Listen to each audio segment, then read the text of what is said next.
ఈరోజు మనము నేర్చుకుంటున్న అంశము ఏంటి అన్నప్పుడు,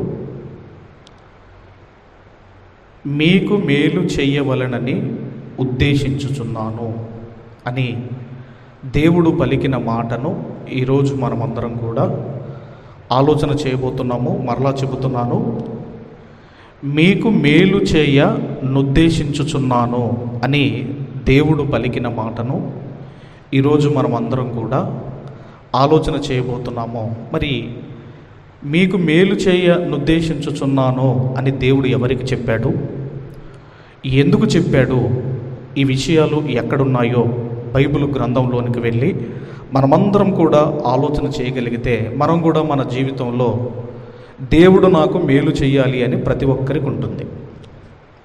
ఏదో ఒక మేలు, ఇప్పుడు మ్యారేజ్ కావచ్చు, ఉద్యోగాలు కావచ్చు, గృహాలు లేనివారు గృహాలు నిర్మించుకోవటం కావచ్చు, పిల్లలు లేనివారు పిల్లలు కావాలనుకోవటం కావచ్చు. ఇలాగా దేవుడు మా కుటుంబములో ఫలాని మేలు చెయ్యాలని ప్రతి ఒక్కరికి ఉంటుంది. అయితే దేవుడు మన జీవితంలో మేలు చెయ్యాలి అంటే మనం ఏమైనా చెయ్యాలా, కండిషన్స్ ఏమైనా అప్లై అవుతాయా అన్నది, ఇవన్నీ కూడా బైబిల్లోనికి వెళ్ళి మనం ఆలోచన చేయగలిగితే ఇంతకీ దేవుడు ఎవరితో మాట్లాడుతున్నాడో ఈ మరి ఆ సమాచారాన్ని ఎవరికి ఇస్తున్నాడో మనం చూడగలిగితే, దయచేసి అందరం కూడా జకర్యా గ్రంథము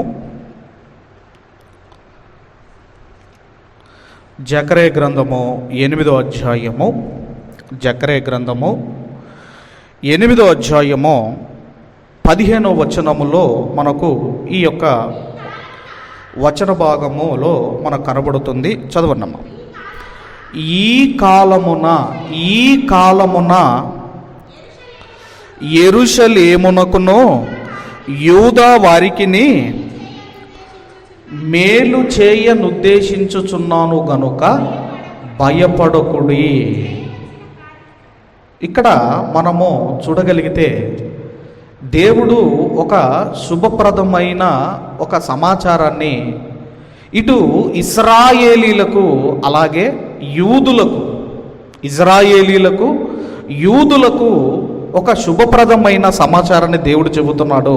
ఏమని చెబుతున్నాడు అంటే, మీకు మేలు చేయ నుద్దేశించుచున్నాను, ఈ కాలమున మీకు మేలు చేయ ఉద్దేశిస్తున్నాను. అంటే మేలు చెయ్యాలి అనుకుంటున్నాను అంటే అది ఎంత మరి ఆ మంచి సమాచారం మీరు ఆలోచించండి, ఎంత శుభ సమాచారం అది ఆలోచించండి. అంటే ఈ శుభ పరిస్థితి, ఇశ్రాయేల్లారా, యూదులారా, మీకు నేను మేలు చేయ నుద్దేశించుచున్నాను అని దేవుడు మాట్లాడుతున్నాడు. ఎందుకు ఈ మాట మనము ఆలోచన చేయగలిగితే, ఇప్పుడు ఈ ఇశ్రాయేలీలు కానివ్వండి, యూదులు కానివ్వండి, వీళ్ళందరూ కూడా ఇబ్బందికరమైన పరిస్థితుల్లో ఉన్నారు, చాలా బాధలు అనుభవిస్తున్నారు, చాలా కష్టాల్లో ఉన్నారు. అప్పుడు ఈ మాట ఎంత సంతోషాన్ని ఇస్తుందో, ఎంత ఆనందాన్ని ఇస్తుందో మీరు ఆలోచించండి.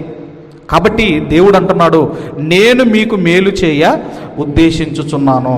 ఇప్పుడు హాస్పిటల్కి వెళ్ళామనుకోండి, ఏదన్నా బాధ, ఏదన్నా రోగంతో హాస్పిటల్కి వెళ్ళారనుకోండి, వెళ్ళేటప్పుడు ఎలా వెళ్తామో, బాధతో లేదంటే నొప్పితో మనం వెళ్తాం హాస్పిటల్కి. ఇక అక్కడ అడ్మిట్ అయిన తర్వాత ఒక వారం రోజులు, ఒక 10 రోజులు, 15 రోజుల తర్వాత డాక్టర్ గారు చూసి, ఇప్పుడు మిమ్మల్ని డిశ్చార్జ్ చేస్తామండి, మీరు ఇంటికి వెళ్ళిపోవచ్చండి అన్న మాట ఎలా ఉంటుంది అంటే, వచ్చేటప్పుడేమో బాధతో వస్తామో, కానీ మీరు డిశ్చార్జ్ అయ్యి వెళ్ళిపోతారండి అన్న మాట ఎలా ఉంటుందండి? ఆ మాట చాలా సంతోషముగా, ఒక స్వేచ్ఛగా ఉంటుంది. అలాగే దేవుడు కూడా ఏమంటున్నాడు అంటే, వీళ్ళు ఇబ్బందుల్లో ఉన్నారు, వీళ్ళు బాధలో ఉన్నారు, ఇశ్రాయేలీలు అందరూ కూడా బాధలో ఉన్నారు.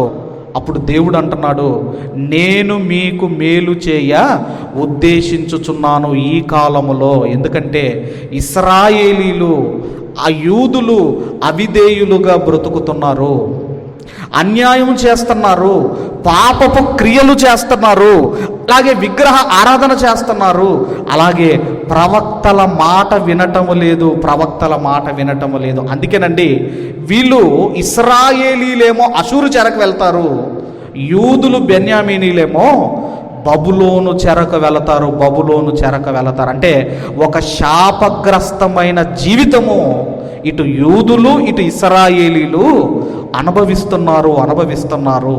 ఆ టైంలో దేవుడు మాట్లాడుతున్నాడు.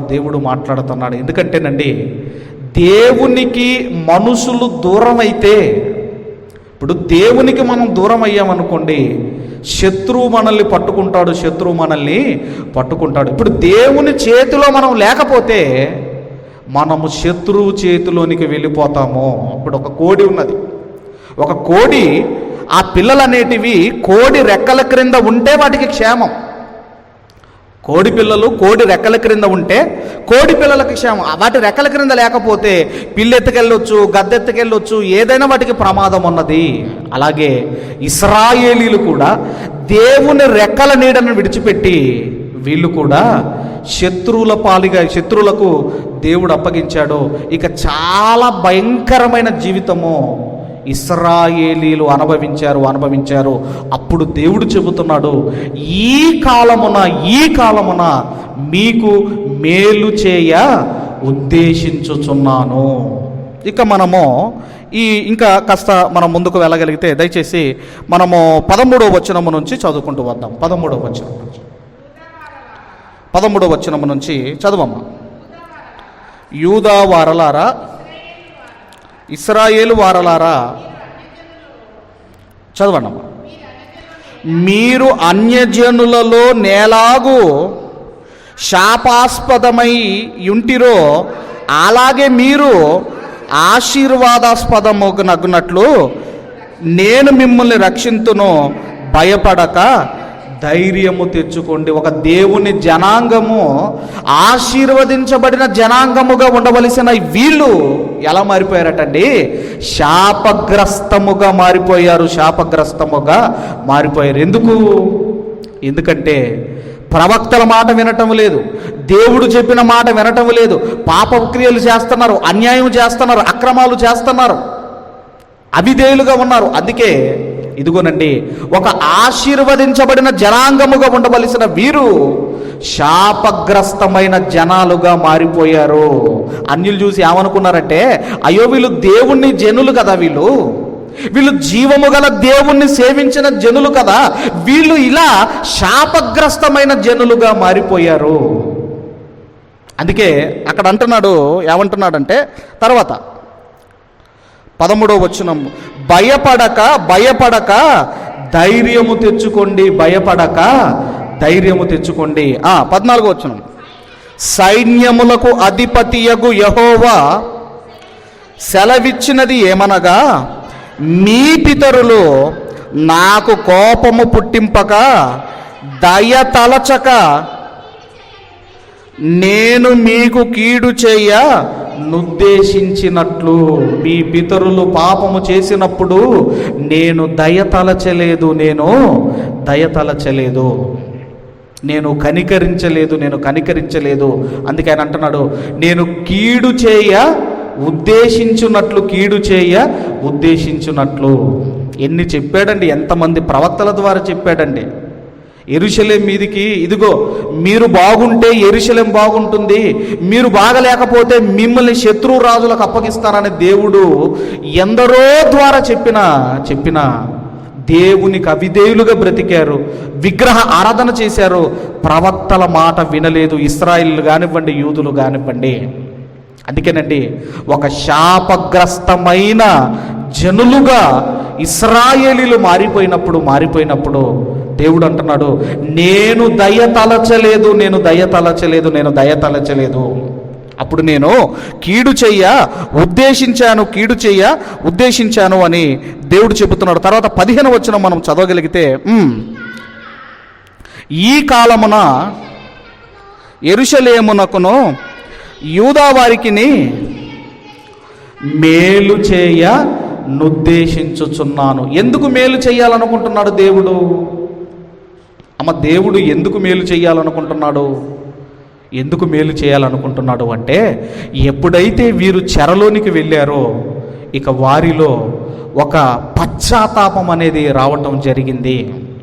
పశ్చాత్తాపం రావటము, దేవుణ్ణి వేడుకోవటము, ఇక దేవుడు మరలా దయ తలచటము. అందుకే నేను ఈ కాలమున మేలు చేయనుద్దేశించుచున్నాను. మరి దేవుడు మేలు చెయ్యాలి అంటే ఏమైనా కండిషన్స్ ఉన్నాయా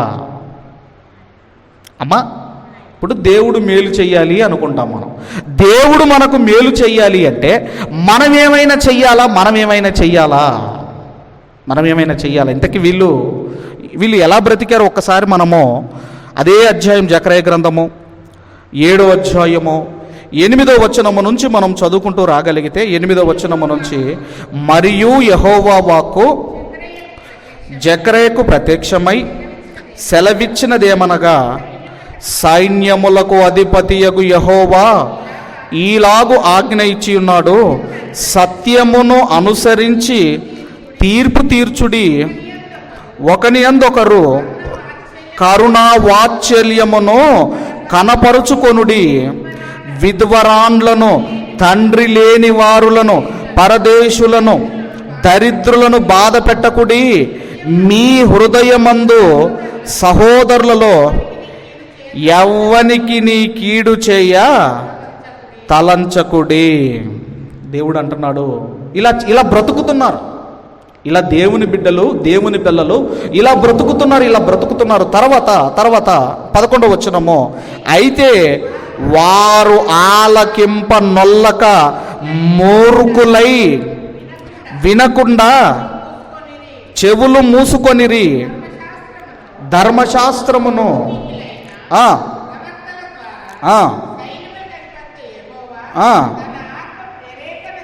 తన ఆత్మ ప్రేరేపణ చేత తెలియజేసిన మాటలను తాము వినకుండునట్లు హృదయములను కఠినపరుచుకొనిరి గనుక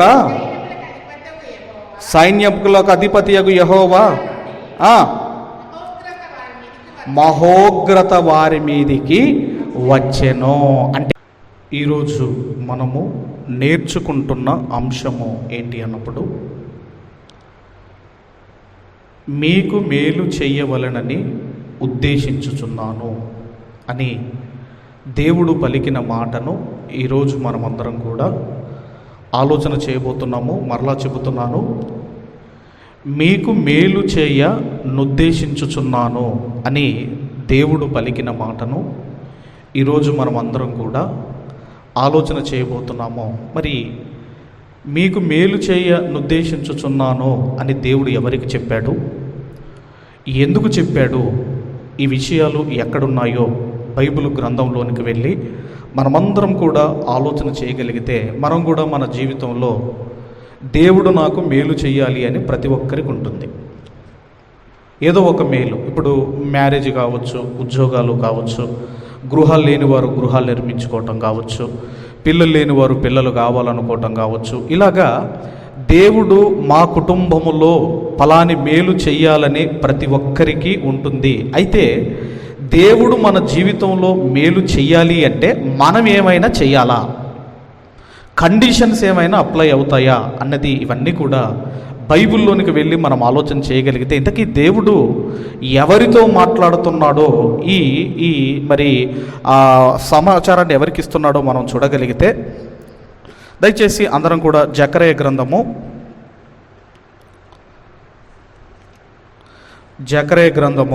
8వ అధ్యాయము, జకర్యా గ్రంథము 8వ అధ్యాయము 15వ వచనములో మనకు ఈ యొక్క వచన భాగములో మనకు కనబడుతుంది. చదవన్నమ్మ. ఈ కాలమున యెరూషలేమునకును యూదా వారికిని మేలు చేయనుద్దేశించుచున్నాను గనుక భయపడకుడి. ఇక్కడ మనము చూడగలిగితే దేవుడు ఒక శుభప్రదమైన ఒక సమాచారాన్ని ఇటు ఇశ్రాయేలీలకు అలాగే యూదులకు ఒక శుభప్రదమైన సమాచారాన్ని దేవుడు చెబుతున్నాడు. ఏమని చెబుతున్నాడు అంటే, మీకు మేలు చేయ నుద్దేశించుచున్నాను, ఈ కాలమున మీకు మేలు చేయ ఉద్దేశిస్తున్నాను. అంటే మేలు చెయ్యాలి అనుకుంటున్నాను అంటే అది ఎంత మరి ఆ మంచి సమాచారం మీరు ఆలోచించండి, ఎంత శుభ సమాచారం అది ఆలోచించండి. అంటే ఈ శుభ పరిస్థితి ఇశ్రాయేలులారా, యూదులారా, మీకు నేను మేలు చేయ నిర్దేశించుచున్నాను అని దేవుడు మాట్లాడుతున్నాడు. ఎందుకు ఈ మాట మనము ఆలోచన చేయగలిగితే, ఇప్పుడు ఈ ఇశ్రాయేలీలు కానివ్వండి, యూదులు కానివ్వండి, వీళ్ళందరూ కూడా ఇబ్బందికరమైన పరిస్థితుల్లో ఉన్నారు, చాలా బాధలు అనుభవిస్తున్నారు, చాలా కష్టాల్లో ఉన్నారు. అప్పుడు ఈ మాట ఎంత సంతోషాన్ని ఇస్తుందో, ఎంత ఆనందాన్ని ఇస్తుందో మీరు ఆలోచించండి. కాబట్టి దేవుడు అంటున్నాడు, నేను మీకు మేలు చేయ ఉద్దేశించుచున్నాను. ఇప్పుడు హాస్పిటల్కి వెళ్ళామనుకోండి, ఏదన్నా బాధ, ఏదన్నా రోగంతో హాస్పిటల్కి వెళ్ళారనుకోండి, వెళ్ళేటప్పుడు ఎలా వెళ్తామో, బాధతో లేదంటే నొప్పితో మనం వెళ్తాం హాస్పిటల్కి. ఇక అక్కడ అడ్మిట్ అయిన తర్వాత ఒక వారం రోజులు, ఒక 10 రోజులు, 15 రోజుల తర్వాత డాక్టర్ గారు చూసి, ఇప్పుడు మిమ్మల్ని డిశ్చార్జ్ చేస్తామండి, మీరు ఇంటికి వెళ్ళిపోవచ్చండి అన్న మాట ఎలా ఉంటుంది అంటే, వచ్చేటప్పుడేమో బాధతో వస్తామో, కానీ మీరు డిశ్చార్జ్ అయ్యి వెళ్ళిపోతారండి అన్న మాట ఎలా ఉంటుందండి? ఆ మాట చాలా సంతోషముగా, ఒక స్వేచ్ఛగా ఉంటుంది. అలాగే దేవుడు కూడా ఏమంటున్నాడు అంటే, వీళ్ళు ఇబ్బందుల్లో ఉన్నారు, వీళ్ళు బాధలో ఉన్నారు, ఇశ్రాయేలీలు అందరూ కూడా బాధలో ఉన్నారు.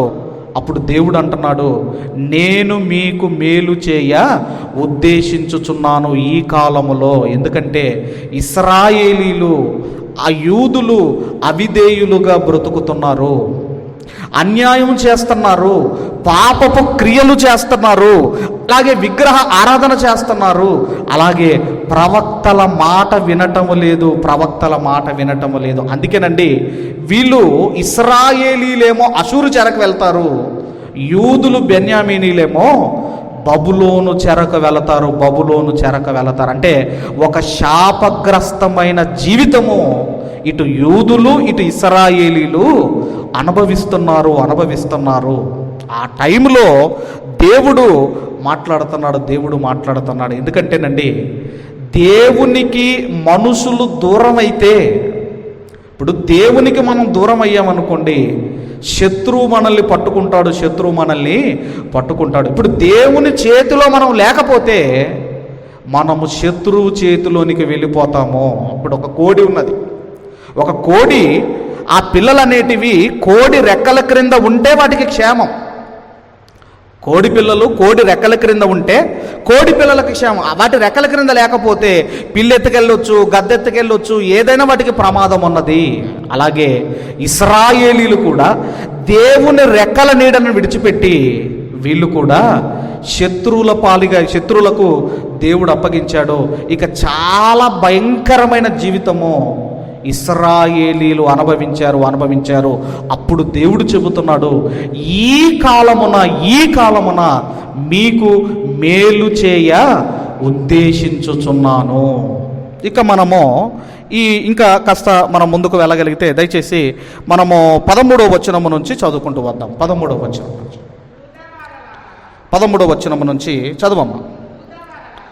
యూదా వారలారా, ఇశ్రాయేలు వారలారా, చదవండమ్మా.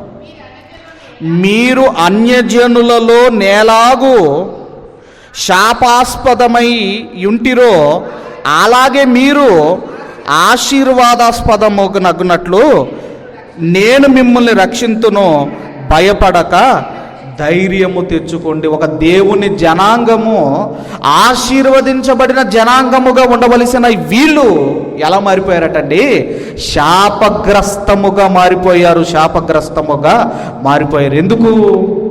ఎందుకంటే ప్రవక్తల మాట వినటం లేదు, దేవుడు చెప్పిన మాట వినటం లేదు, పాపక్రియలు చేస్తున్నారు, అన్యాయం చేస్తున్నారు, అక్రమాలు చేస్తున్నారు, అవిధేయులుగా ఉన్నారు. అందుకే ఇదిగోనండి, ఒక ఆశీర్వదించబడిన జనాంగముగా ఉండవలసిన వీరు శాపగ్రస్తమైన జనాలుగా మారిపోయారు.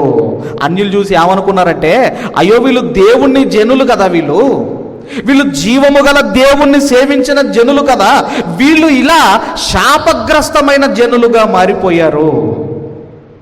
అందుకే అక్కడ ఏమంటున్నాడంటే తర్వాత 13వ వచనం, భయపడక ధైర్యము తెచ్చుకోండి, భయపడక ధైర్యము తెచ్చుకోండి. 14వ వచనం, సైన్యములకు అధిపతియగు యెహోవా సెలవిచ్చినది ఏమనగా, మీ పితరులు నాకు కోపము పుట్టింపక దయ తలచక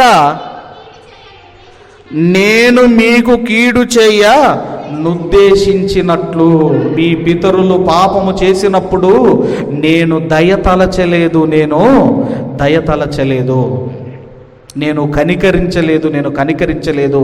అందుకే ఆయన అంటున్నాడు, నేను కీడు చేయ ఉద్దేశించున్నట్లు. ఎన్ని చెప్పాడండి, ఎంతమంది ప్రవక్తల ద్వారా చెప్పాడండి. యెరూషలేం మీదికి, ఇదిగో మీరు బాగుంటే యెరూషలేం బాగుంటుంది, మీరు బాగలేకపోతే మిమ్మల్ని శత్రు రాజులకు అప్పగిస్తానని దేవుడు ఎందరో ద్వారా చెప్పిన దేవునికి అవిధేయులుగా బ్రతికారు, విగ్రహ ఆరాధన చేశారు, ప్రవక్తల మాట వినలేదు. ఇశ్రాయేలు కానివ్వండి, యూదులు కానివ్వండి. అందుకేనండి ఒక శాపగ్రస్తమైన జనులుగా ఇశ్రాయేలీలు మారిపోయినప్పుడు దేవుడు అంటున్నాడు, నేను దయ తలచలేదు. అప్పుడు నేను కీడు చెయ్య ఉద్దేశించాను అని దేవుడు చెబుతున్నాడు. తర్వాత 15వ వచనం మనం చదవగలిగితే, ఈ కాలమున యెరూషలేమునకును యూదా వారికిని మేలు చేయ నుద్దేశించుచున్నాను. ఎందుకు మేలు చేయాలనుకుంటున్నాడు దేవుడు? దేవుడు ఎందుకు మేలు చేయాలనుకుంటున్నాడు అంటే, ఎప్పుడైతే వీరు చెరలోనికి వెళ్ళారో ఇక వారిలో ఒక పశ్చాత్తాపం అనేది రావటం జరిగింది. పశ్చాత్తాపం రావటము, దేవుణ్ణి వేడుకోవటము, ఇక దేవుడు మరలా దయ తలచటము. అందుకే నేను ఈ కాలమున మేలు చేయనుద్దేశించుచున్నాను. మరి దేవుడు మేలు చెయ్యాలి అంటే ఏమైనా కండిషన్స్ ఉన్నాయా అమ్మా? ఇప్పుడు దేవుడు మేలు చెయ్యాలి అనుకుంటాం మనం. దేవుడు మనకు మేలు చెయ్యాలి అంటే మనం ఏమైనా చెయ్యాలా?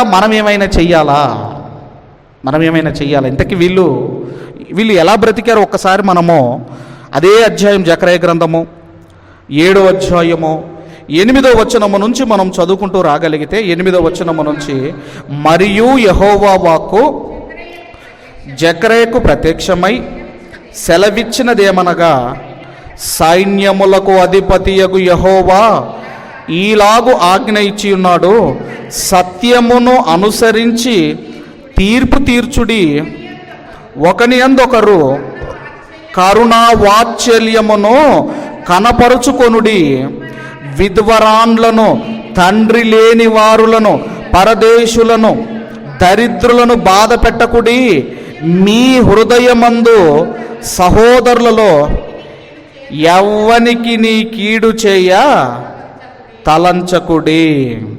దేవుడు అంటున్నాడు, ఇలా బ్రతుకుతున్నారు, ఇలా దేవుని బిడ్డలు, దేవుని పిల్లలు ఇలా బ్రతుకుతున్నారు. తర్వాత 11వ వచనము, అయితే వారు ఆలకింప నొల్లక మూర్ఖులై వినకుండా చెవులు మూసుకొనిరి, ధర్మశాస్త్రమును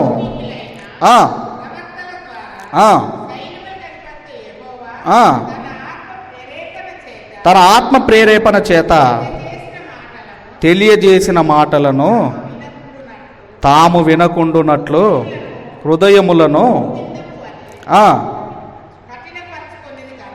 కఠినపరుచుకొనిరి గనుక సైన్యములకు అధిపతియగు యెహోవా మహోగ్రత వారి మీద